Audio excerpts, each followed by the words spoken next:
What's going on, guys? We got a very cool guest with us. If you're part of a Telegram, you probably already know him. We got the one and only Ice White, whose Telegrams have over 7,000 individuals, probably closer to 10,000. So again, if you haven't joined that, go ahead and do that.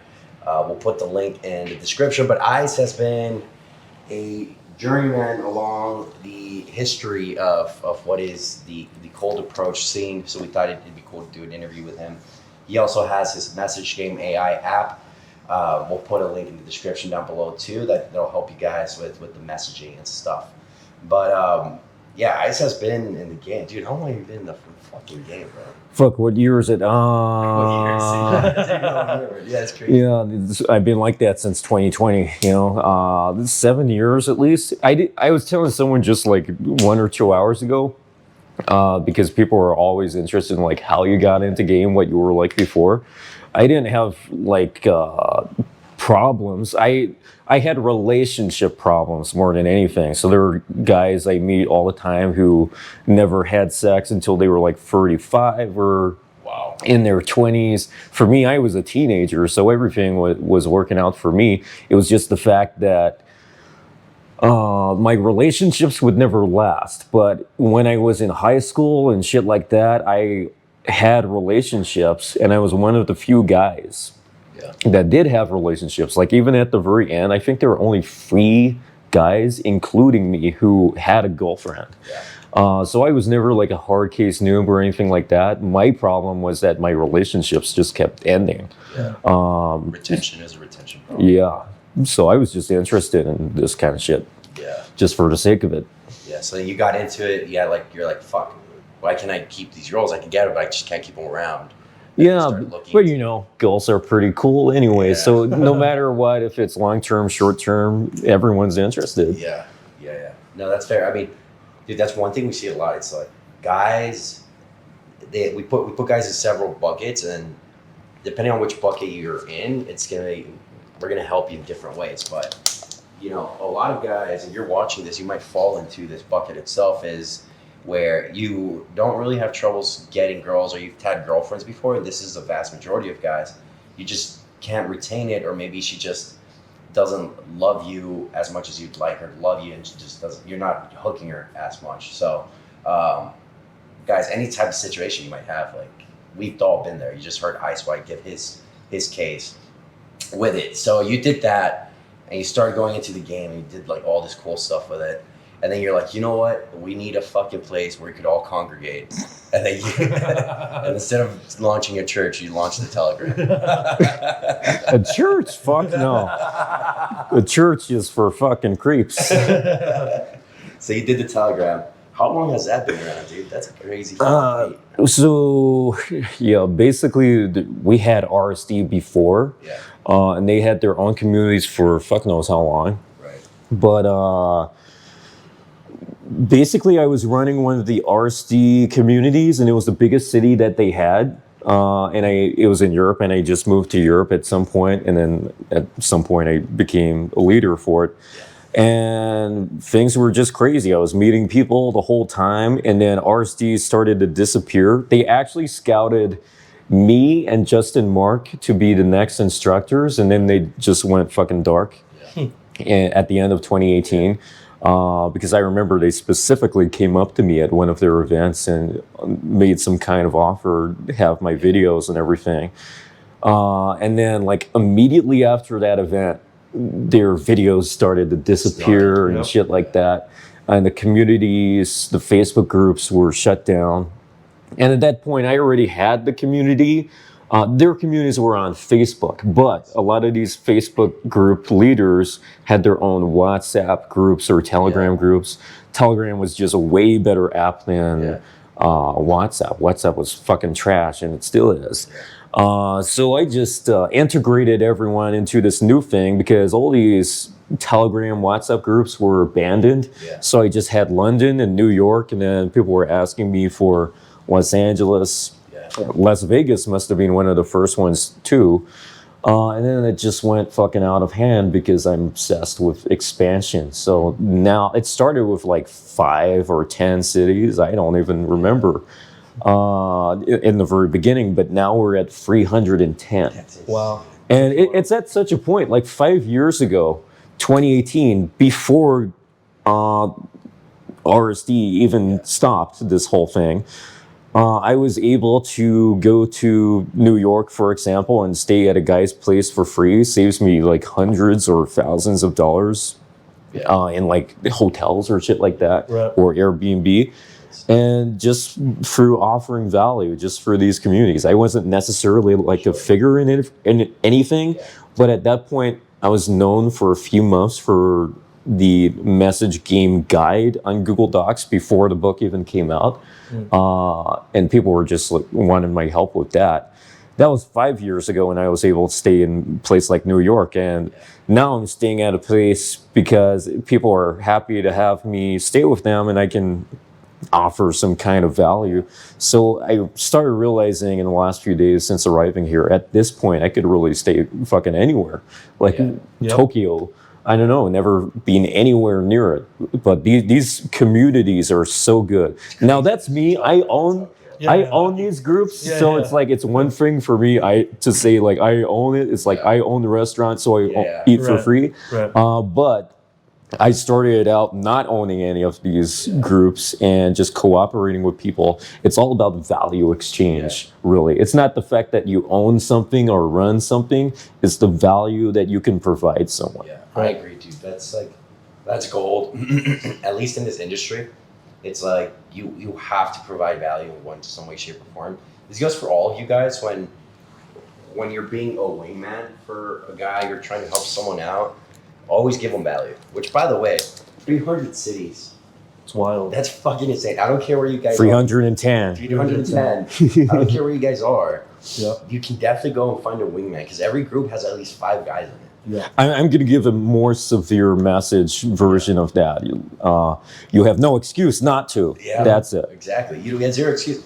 This is what these groups are for. There's at least 5 guys in every single city, at least. Yeah. I mean, I know like the New York group has 300 something guys. The ones that have like 5 members or 10 members, they're like butt fuck nowhere places in fucking Asia or something. I don't know.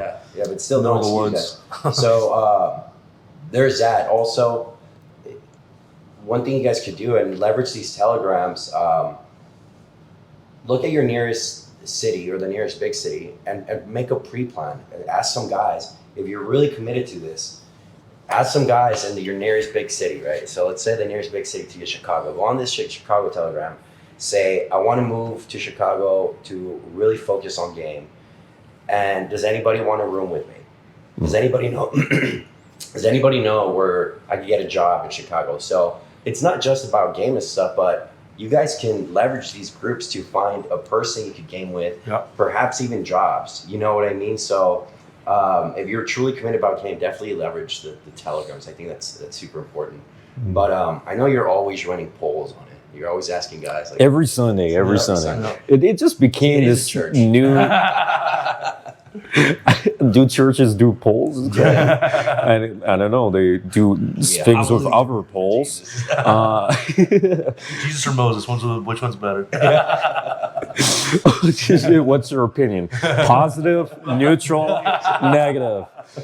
Ross Jeffries, whatever it is. But yeah, just on top of offering value, I got like a great example from today, just an hour ago. So before coming here right now, because I've never been to Nevada or Arizona before, I might as well go to Hoover Dam, which is outside of the city, but there are like tour buses. I don't give a fuck about these tours. I don't want to spend hours there. It's just a fucking bunch of rocks, really, and a bridge and a dam, and it looks nice and everything, but hardly worth spending hours there. So the value exchange was basically, does anyone who has a car? I didn't even mention that because this is a car city, so it's obvious they're going to have one. Anyone want to head to Hoover Dam? Does anyone want to come with me, take me there? And we can just hang out on the way and whatever. And yeah, I was hanging out with these guys, and they actually have their own game house. So you were saying about like moving to a city like Chicago, setting up a accommodation for you to live. These guys set up their own game house, and the community facilitated that. But not just the group. Game Las Vegas itself, we have a scheme in place. I think you're in the group actually, game houses. So people all over the world can send me a message once they see that webpage. Just type in game house to me on Telegram. And then if they're looking for a game house, they want to start one or something like that, or they're part of one, then they can join. And it's a global network of these game house places that are happening. Yeah, because we run the game house in Dallas, and that one's on the site. Yeah. The house is on the site. It's cool that they have these in Vegas, but dude, that's like what you did right there. That's such help to guys. You know? Yeah, they only just started that one a week ago. Oh, really? Oh, Yeah. that's sick. Yeah, they don't have any furniture in there at all. Ultimate match. But you know, it's like it's that really beautiful feeling when you move to a city, especially if you're moving to a city like Las Vegas. It's the feeling I had when I moved to a big city for the first time. Because I come from the middle of fucking nowhere. But it's like that humble new beginning kind of thing. That's a fucking beautiful thing. Even when you got no furniture in there for a week or two, it's just like you're ready to fucking go. We don't need much as guys. Yeah, yeah, that's the funny thing. They just had like a few fucking deck chair kind of things. Cardboard box. We just are happy individuals, just as it is. But And then the women ruined it for us. yeah, We're like, where's this? Change me. So so you're running these polls every Sunday. Yeah. What's been like the most meaningful poll? Which one gave you the biggest shot when you? Fuck. Oh, well, yeah, that's a good question. So I started this kind of new tradition a year ago, 2022, just over a year ago, just for fun. So some of the polls are serious and like pretty good for research purposes. Some of the polls are just for fun, just engagement. stupid questions and shit like that. So I get some comments like, this is a stupid poll. Well, of course, I like to do that every once in a while too. So every Sunday it happens. It's like a Sunday push for announcements. But the most surprising one, and fuck, it kind of infuriates me, is like, have you ever paid for sex? And 35% is the number I last checked, did. 35%, more than 1/3. I'm like, have paid for sex? It's like a third of you are fucking. One of us here, bro. Wasn't me. But that's the thing. It's like I get to, or not just I get to, but everyone gets to see the results for participating. So, wow, dude, that's crazy. Yeah, that was real surprising. But I don't know, maybe especially surprising for me because, like, first night I was here, there's this country or this state has like a strip club culture, and I don't understand how that fucking works because I guess the nearest one is in Quebec, hundreds of miles away from me. So I'm like, I never fucking went to one before. Like, how the fuck would that work? And my understanding even now is that people just go there to get touched by women if they don't get attention somewhere else in their life. So it's kind of sad for me, but that's just for lap dances, I guess. I don't know how it fucking works, but paying for sex is basically prostitution. Yeah. Nothing less. So just you doing that once, even if it's once, it's opening a rabbit hole for you to keep doing it. Because if you're going to do it once, that's temporary. Yeah. You kind of want to have sex every week, or most people do. So I know guys who really got into that rabbit hole and struggle to ever get out of it. Wow. Not the fact that they want to get out of it to stop paying because they were good for the money, but the problem they struggled with was that they couldn't genuinely connect with a woman anymore. So that is the problem that I have observed so far from those guys who do. And they probably out of that 35%, how many get balls deep into it? That's crazy. Into the vagina or what? Yeah, no, like To the lifestyle.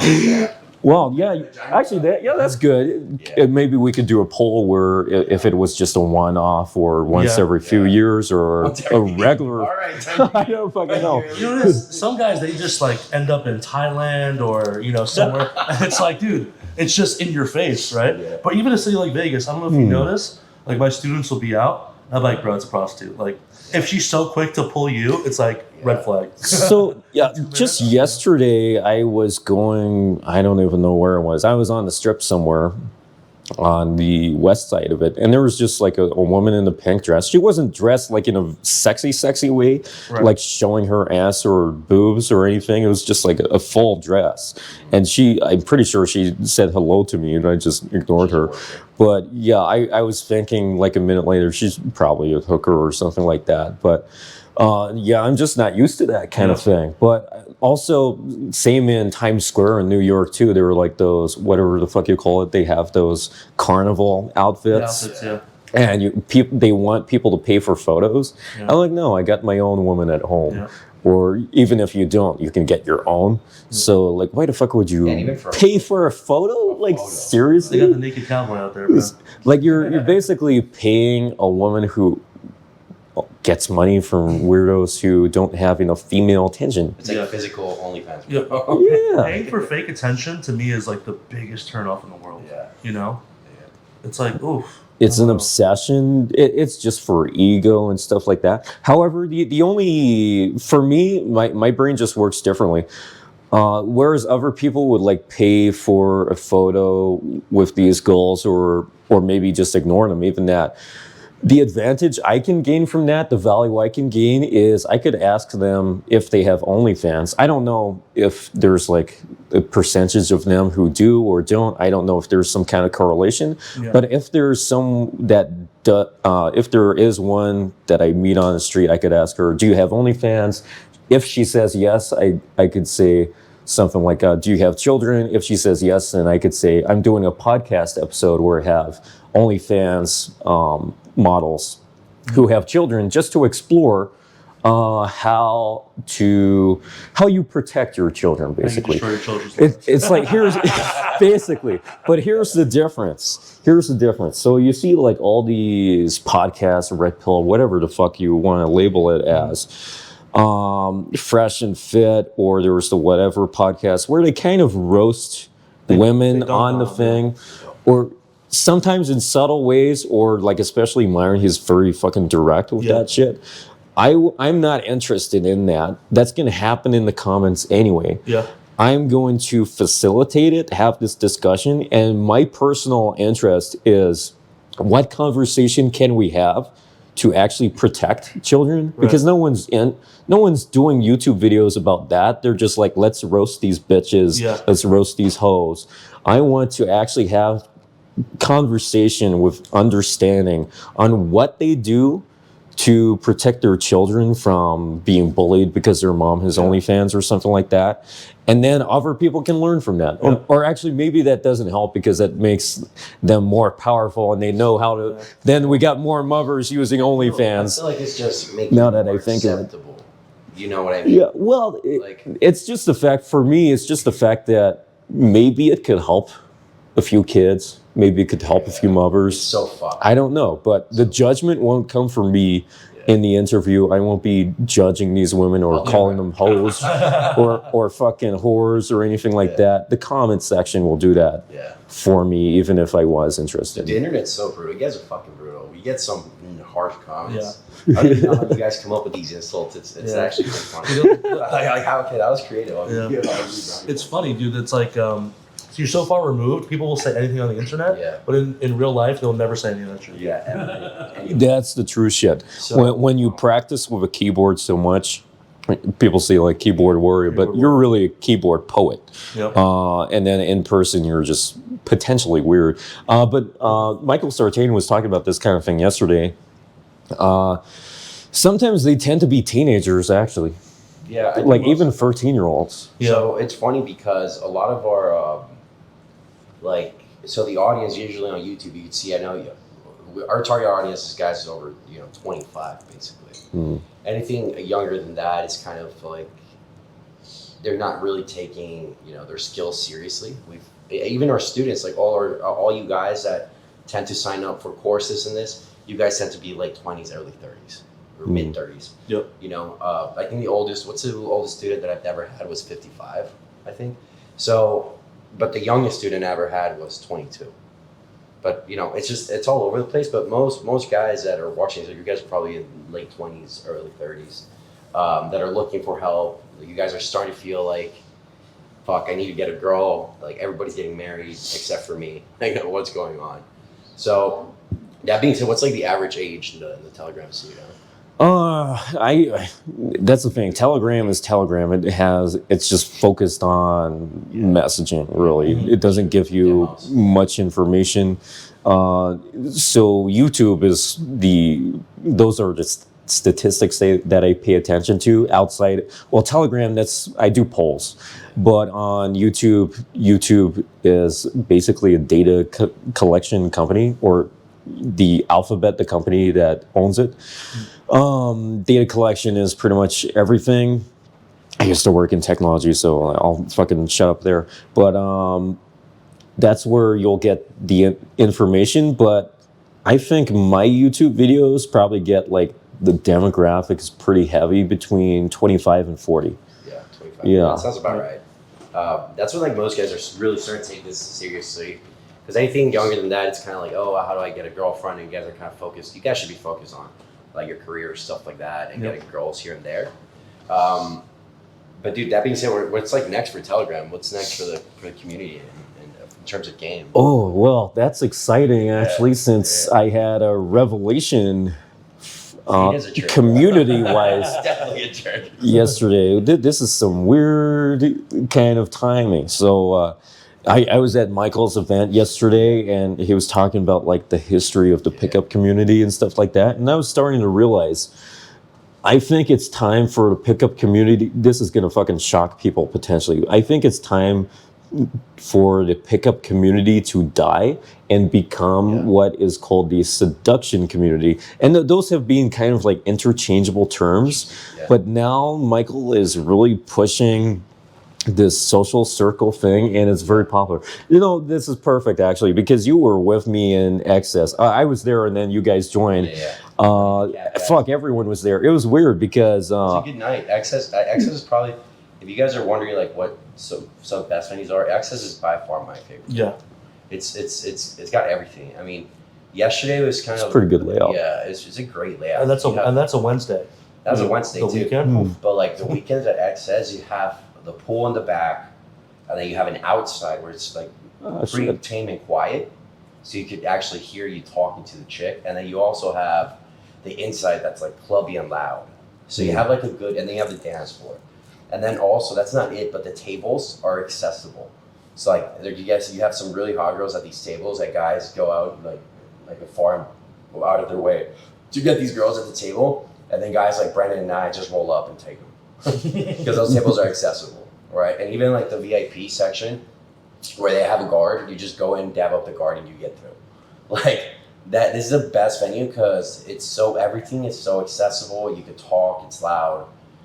If you like that, you know, you can go have fun with her at the dance floor. Like that's the perfect venue. So like if you guys are in your city, look for venues like this one where there's a club section, but there's also a quiet section, and the tables are accessible, and you can just get chicks from these tables, so on and so forth. But yeah, so you're saying, sorry, I went on a tangent now. Oh yeah, like fuck, when was that? 2 days ago? We were talking about the event. Access actually, to get into this point. So I was visiting the Strat Tower because it's my first time in the city. Might as well do some fucking tourism. And my phone lost the cell connection. I couldn't get fucking data anymore. There was some glitch on it. So I walked all the fucking way to Access. And the moment I arrived, I got the Wi-Fi from Encore. My legs, I could feel the bones in my feet. Yeah. It was fucking brutal. Because, you know, you're living in Europe for a while. Everyone's a fucking pedestrian, really. Yeah. This is a car-dominated city. But anyway, I arrived. I didn't even know where to find Access, but I found it right in front of me. And then I pulled up my phone, my publisher, was saying, let's go to Access, just as I was arriving. And the moment I opened the phone, some guy from Michael's kind of team or Michael's kind of field, social circle gamer, found me and started talking to me, and then everyone else fucking appeared out of nowhere. And then they were offering to get me in, and then I had like 2 people offering to get me in. I was like, yeah, whatever, whichever one of you, just get me in. Abundance. And got in there. So it was funny because after that, you guys arrived at some point. So there was a pickup artist boot camp going on and a social circle game immersion going on. So I was observing. I was fucking tired. The first 2 days I got here, that was my second day. So I was a fucking zombie until this morning. But I got to observe and kind of understand. And also the nightclubs here are different. So there are fucking tables everywhere. But what I'm used to, whether it's maybe Ontario is different, but on the East Coast and in London and England too, when there are tables, there are only 1 table or 4 tables at most. So it's completely different. So what I was realizing on the first night when I was in Omnia is these tables don't really matter so much for status, because when I was going to clubs in London or Halifax, for example, it was a scarce resource. There was only 1 or 2, but mostly I was the club I went to the most had a fucking stage, and you would be in front of 2,500 people. So that was where the power was. But here, because there are so many tables, having a table doesn't really matter. But in another city where there are less of them, it does mean a good deal. So I think in Vegas, it really, really, really matters if you're on the stage itself, if there is a stage. But I'm just not used to this city. It's my first few days, so I have only seen 2 clubs so far. But that's my observation. But anyway, in terms of the community, that's the funny thing, because there was like, I was starting to see the differences between a P-way kind of boot camp and a social circle game kind of immersion, and seeing the differences. And obviously, cold approach is a very dominant thing for pickup artist stuff and stuff like that. The pickup artist community, they're approaching. None of you better call me pickup artists, guys.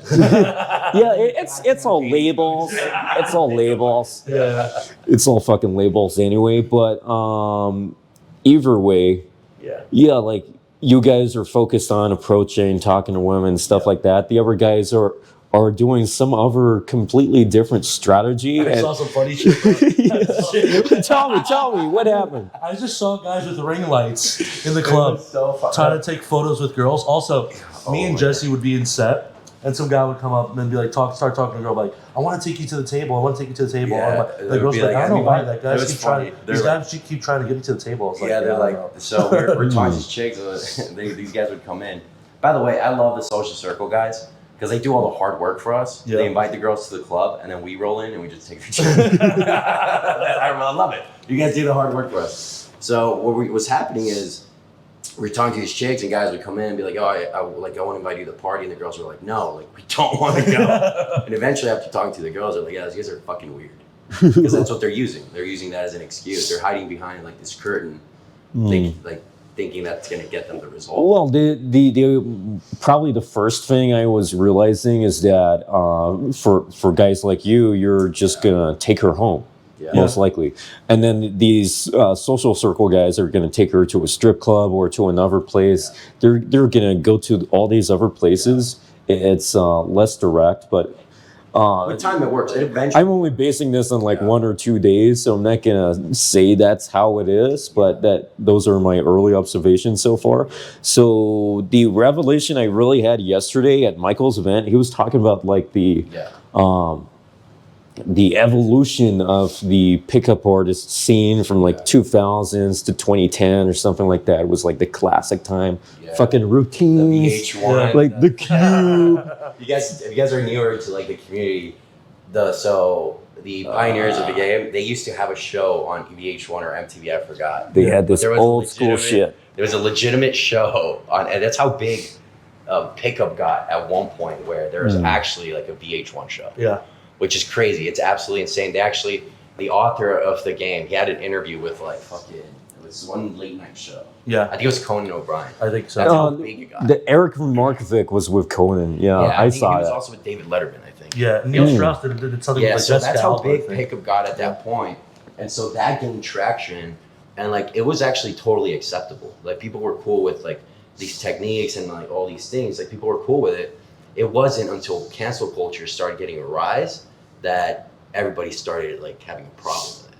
Because think about it, if Eric's talking, like if they're talking about those techniques on like live TV, people were okay with it. It was weird. It's very weird. And then cancel culture came around the corner, and those type of movements, like the snowflake movement, they start canceling everything. The snowflake movement. I am not affiliated with this. I am not affiliated with this.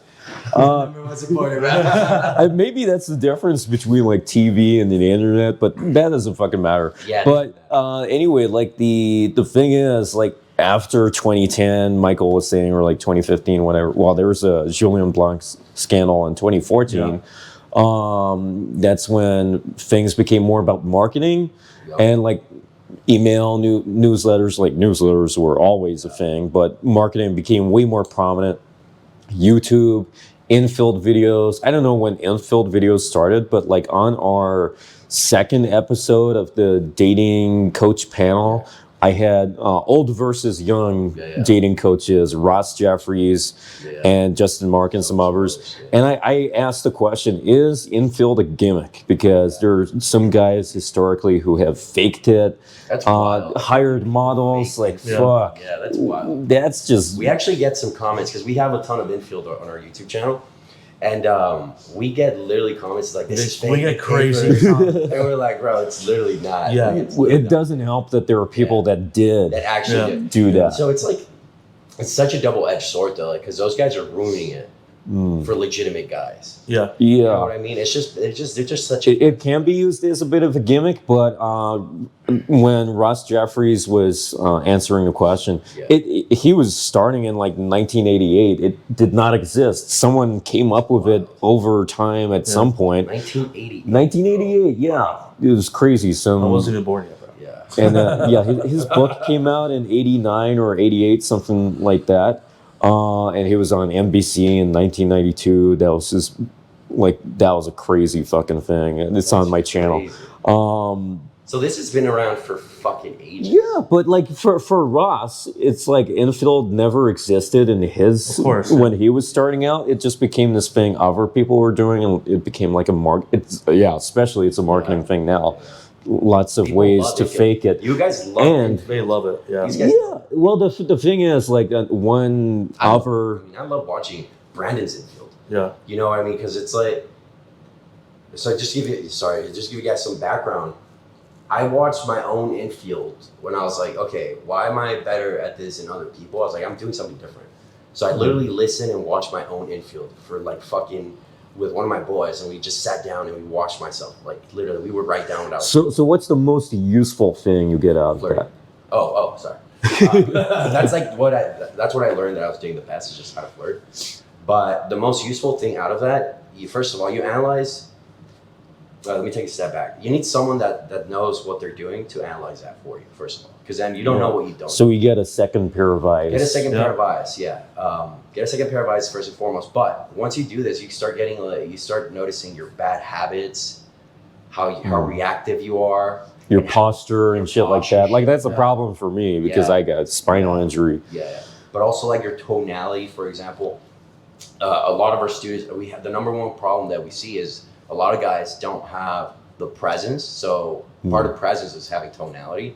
So you pick that up right off the bat. A lot of guys also are always trying to win a girl over in some way, shape, or form.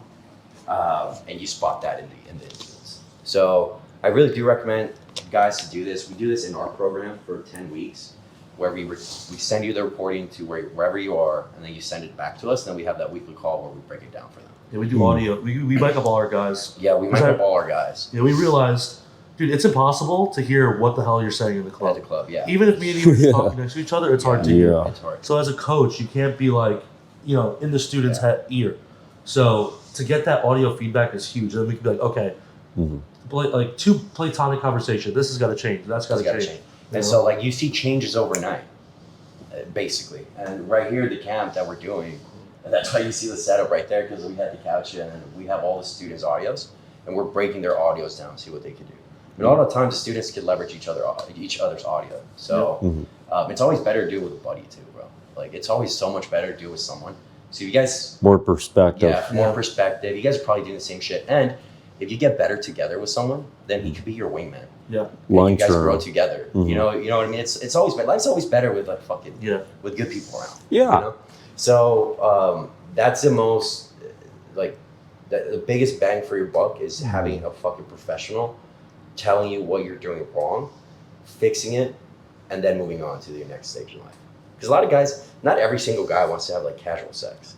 Yeah. You know, I would say most guys don't. Probably. Yeah, most guys kind of like maybe they want to have a little fun, but eventually they all want a long-term relationship. I mean, I don't. I got a Telegram poll for that, so I got the stats. What's the stats? Pull them up. I can't remember from my head, but it's in there. We'll pull them up in the description. But I know most of you guys want to have fun. I mean, I love to have fun. I'm still having fun, but eventually I do want to settle down and have a good girl. And this is where we differentiate ourselves because, yeah, sure, you could get a girl and you could get laid with her, but a lot of guys don't know how to make sure she's a good girl and what makes a good girl someone you can settle down with. It's like it's a dilemma in like a few industries, or not just a few industries, a few whatever. It's the gateway.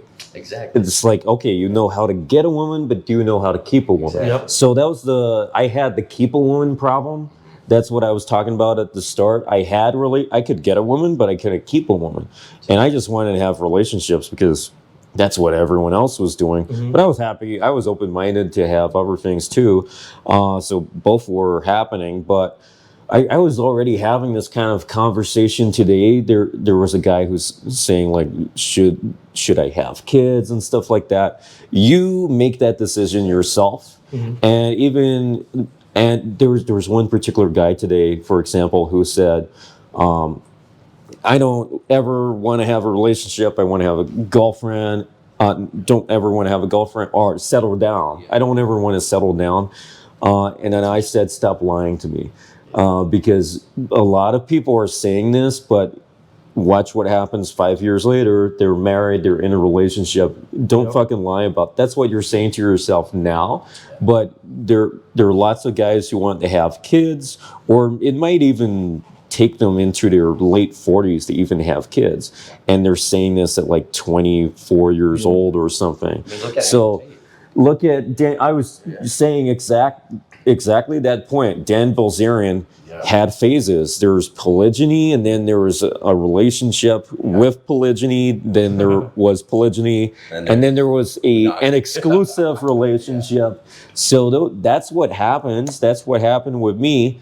With everyone. Like Dan Bilzerian, Andrew Tate, Michael Sartain, me, name who the fuck you can think of. That's how it is. It's not like I'm only going to have relationships, or I'm only only having relationships is like a normal thing for society.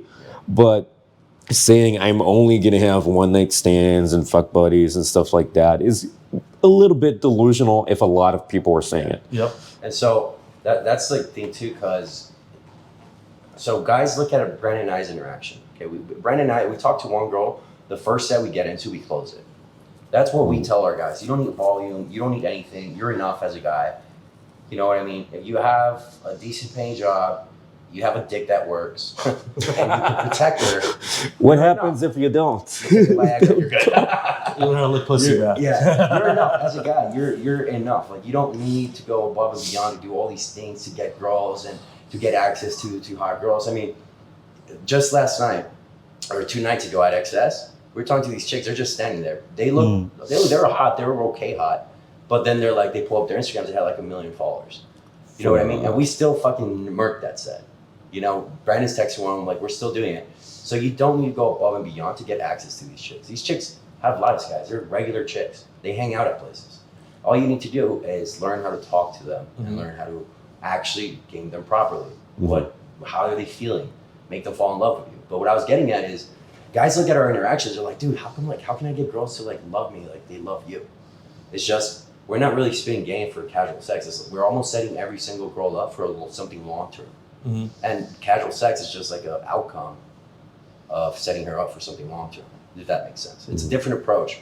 But at the end of the day, it's up to the guy whether he wants to have the casual or the long term. It doesn't matter which way you go. You need at least one of them to have a relationship that works anyway. Yeah. If you have lots of experience with casual sex, that helps in getting a relationship. Yep. So, no, it's just, yeah, dude, it's super interesting the way different guys approach different methodologies and like the way they go about things. But for us, if you guys are going to have a takeaway is definitely, you guys are enough. Every single one of you watching this, you guys are more than enough to get any girl you want. You don't need to go above and beyond. You just have to learn the right skills. You have to learn how to basically read a girl to make sure you give her what she craves at the time. That's all you need to do. And It shouldn't even be a chore either. Like, how fucking exciting is this shit, man? Like, you can get fucking laid. You can find, if that's the way you want to go.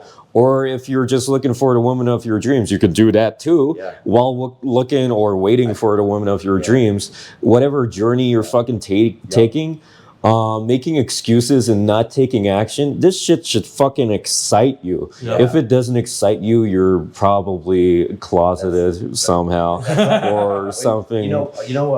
So we've had a lot of clients, and we know our clients' problems. Like it always comes back to the same problems. And one of the most common things we always have is the approach anxiety, right? Which is very common in the telegrams. I'm scared of women. But what's the result of that, right? In the telegrams, what does everyone always ask? What are good openers? What's a good opening like? Because they're so they just don't know what to say, what to do. Like they just want to be told what exactly to do. But the real thing you need is to fucking do it. Yeah. And it's funny when guys are like, I get approach anxiety. I mean, what are you anxious about? Getting some fucking pussy. There's nothing to be anxious about. When you're with guys and you have a good coach, that anxiety should turn into excitement. Because it's the same feeling, but one's just negative and one's positive. So in the telegrams, I know the approach anxiety is one of like the biggest things. Like how can they leverage those telegrams to overcome that anxiety? Well, use them. So the thing that annoys me the most maybe is I set up 310 Telegram groups and Facebook groups. They're reflective of each other. So each city has each on both platforms. There's some people who join and say, hey, is anyone in Memphis, let's say? Mm-hmm. And then they leave the group after 5 minutes because they didn't get a response in 5 minutes. Like, do you not think that people have lives? Yeah, well, that's like, crazy. What the fuck is wrong with you? Or they give, whether it's 5 minutes or 10 hours, they give up. It depends on the city you're in.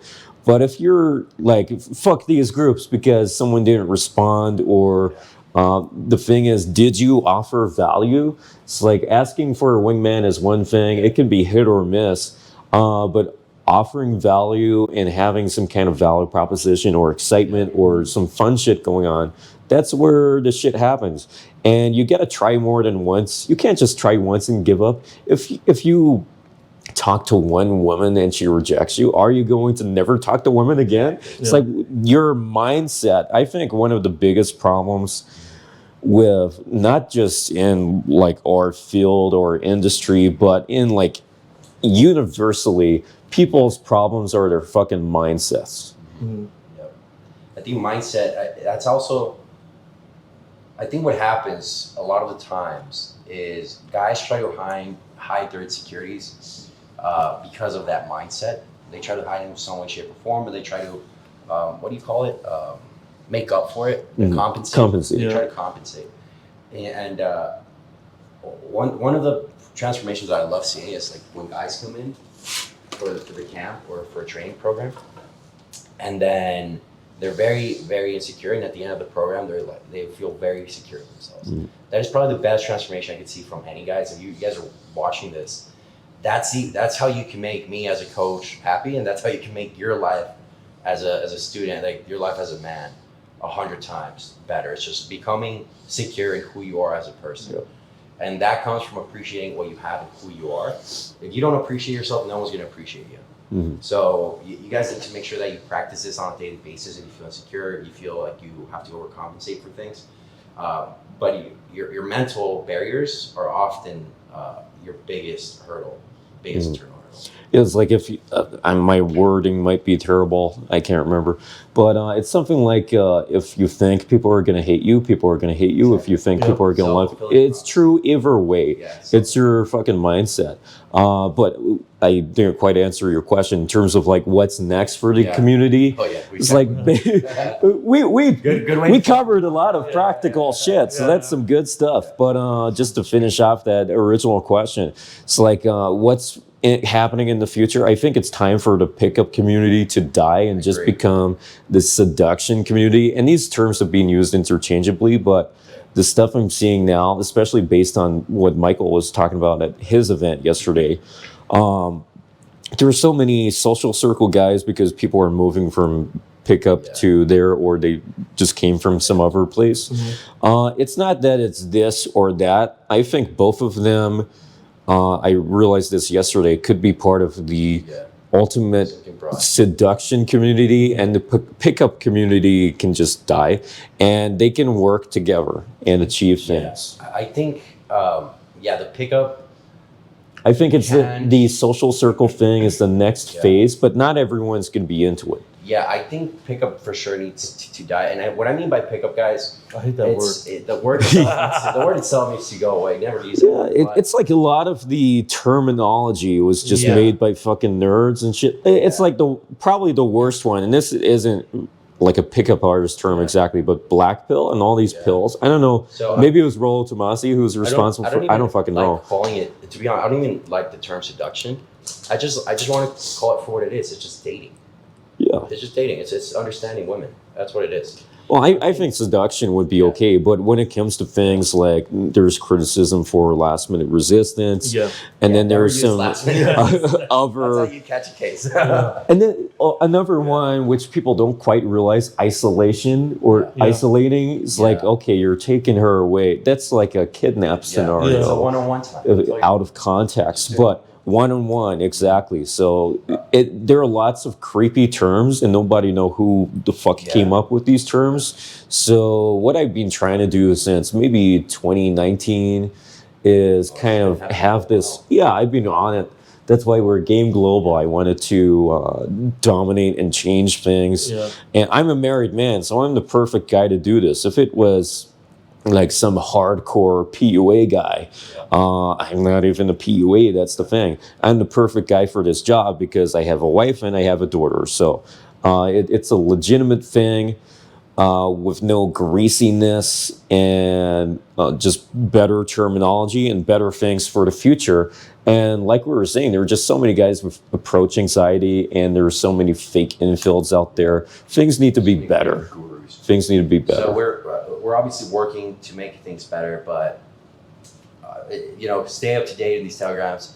Guys, our camps, if you are interested in signing up for the 7-day immersion, like the one we are running now in Vegas, or like a 10-week program that we usually offer, description's down below, but Ice White also shares that in his telegram. So when you join that, you'll probably be able to access that as well. Outside of that, guys, just keep in mind, you're not learning to pick up women, you're just understanding women. You're just understanding how they react, what makes them feel good, what makes them kind of tick. You're really understanding, because girls don't communicate, they're not direct like us. They communicate between the lines. They do. So once you understand them fundamentally, your life's gonna get so much better. That's why we call ourselves dating coaches, because we have students that don't really want to hook up, they want to have long-term relationships. So the way we date them is different than the guy who wants a casual hookup. The way we coach them is different. Yeah, we got a guy, a girlfriend, in his church. Yeah, so we got a guy. So it's just different. We did it.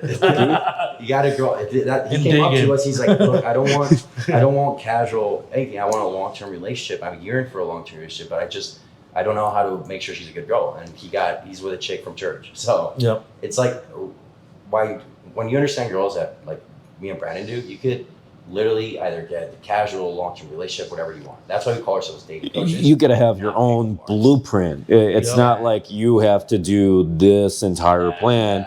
Whatever fits around your life, because you might be, I was going to say homeless, hopefully not. You might be unemployed. You might be unemployed, or you might be a fucking busy professional. Like I was a few years back, I was at university and I was working for one of the biggest technology companies on the planet, one of the biggest companies on the planet. So you got to make it work around your life, and your life is different to other people's lives. Yep. So whatever you can do, like some people will happily spend like 6 hours doing day game in Washington Square Park or Oxford Street. I don't have fucking time for that. I can do way more productive things in 6 hours. I'll sleep for 6 hours, and I have 18 hours to do whatever matters for the future. But there are guys who have been doing like things like day game or even Tinder. Someone was telling me there was a guy who had 1 million right swipes, and he got 2 matches. He got 0 lays. I think it was like, 2 matches and 0 dates. 0 dates, yeah. Something like that. I can't remember who told me. I've been brain dead until today. Investment on that. 1 million, like fuck, you could have at least done 1 million reps or something. Yeah, that's what I'm telling guys. Like, obviously, or me. It's kind of like a nutrition program, like a workout. It's got to be personalized to you. You know, it's the same thing with dating. Like, your plan's got to be personalized to you. Yep. And you can't just do the same shit for 10 years. You have to also recognize, have recognition in your own evolution. Exactly. So it's like, for example, in one of the exclusive groups I run, Social Circle Game Club, one of our prominent members was talking about some hardcore P-way guys he knows who would go to like some place in New York or something, and they would day game every single week, however regular it is, and they have been doing that for 10 fucking years, and they haven't made any fucking progress in the last 10 years. We have guys that come to us, dude. It's crazy. They've been doing the same thing forever, for ages. It's insanity. And they get no results, and they're still not willing to make that leap. Yeah, that's their fault. Yeah, I get that dating advice. But just to top things off, guys, that the community has been so toxic, and there's a lot of guys that are very toxic in the community. Don't let that sway you. I mean, you know, Ice White's running some social circle stuff, and we're cold approach guys. We're dating coaches, so it's very different. We don't believe in social circle to the level that, you know, that Ice White does and his collabs do, but we can coexist. I think they're both very important. I think if you want to do cold approach, if you want to do social circle, go ahead and master both of them. You can coexist doing both. I mean, me and Brandon run a social circle in Dallas because that's where we're at. We can afford to do it. Okay, but these things can coexist. You can master both of them. Go for it, guys. Whatever you want to master, grab the bull by the horns. We believe in all of you. Let us know if you want help. Details down below. Make sure to download Ice White's Message Game AI app, and we'll see you guys next time. Message Game AI. Message Game AI.